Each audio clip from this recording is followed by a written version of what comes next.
একটা গুণগত পরিবর্তন রাজনীতিতে আনতে চাই। হাজার হাজার জনগণ, বিভিন্ন পেশার জনগণ আমাদের দলে যোগদানের জন্য অপেক্ষা করছে। আজকে বাংলাদেশের সবচেয়ে বড় প্রয়োজন সৎ এবং জ্ঞানী লোকের।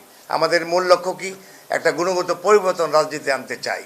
প্রতিটি স্কুল, কলেজ, মসজিদ, মাদ্রাসাকে বিকেলবেলায় আমরা এটাকে কারিগরি শিক্ষা কেন্দ্রে পরিণত করব এবং বাধ্যতামূলকভাবে যারা অ্যাভারেজ স্টুডেন্ট প্রত্যেককে আমরা কারিগরি শিক্ষার মধ্য দিয়ে দক্ষ শ্রমিক তৈরি করে, দক্ষ কর্মী তৈরি করে সারা বিশ্বে আজকে জার্মান, ইটালি, ফ্রান্স, কানাডা সমস্ত লোক খুঁজে পাচ্ছে না, বাংলাদেশে তাকিয়ে আছে। আমরা যদি বাংলাদেশ থেকে আমরা এই শ্রমশক্তি পাঠাতে পারি তাহলে বাংলাদেশ ডলারে ভাসবে।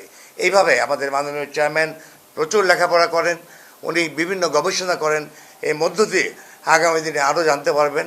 আজকে যেহেতু সময় সংক্ষিপ্ত, মূল বক্তব্য হলো একটা রাজনীতিতে গুণগত পরিবর্তন আনার জন্যে আজকে সমস্ত লেভেলের সৈনিকরা, lieutenant general, major general, brigadier general, সৈনিক, সিপাহী, ডাক্তার, ইঞ্জিনিয়ার, এনজিও, বিভিন্ন নেতৃবৃন্দ আজকে এক হয়ে, এবং আপনারা দেখবেন ইনশাল্লাহ ঈদের পর থেকে আমাদের কিভাবে প্রতিদিন হাজার হাজার জনগণ, বিভিন্ন পেশার জনগণ আমাদের দলে যোগদানের জন্য অপেক্ষা করছে।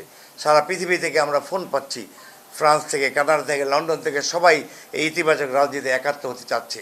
আজকে বাংলাদেশের সবচেয়ে বড় প্রয়োজন সৎ এবং জ্ঞানী লোকের। সেটা আমাদের মাননীয় চেয়ারম্যানের মাধ্যমে আমরা পেয়েছি। ইনশাল্লাহ আগামী দিনে এই দক্ষ, অভিজ্ঞ জ্ঞানীদের নিয়ে আমরা নতুন সুন্দর একটি বাংলাদেশ গড়ে তুলতে পারবো।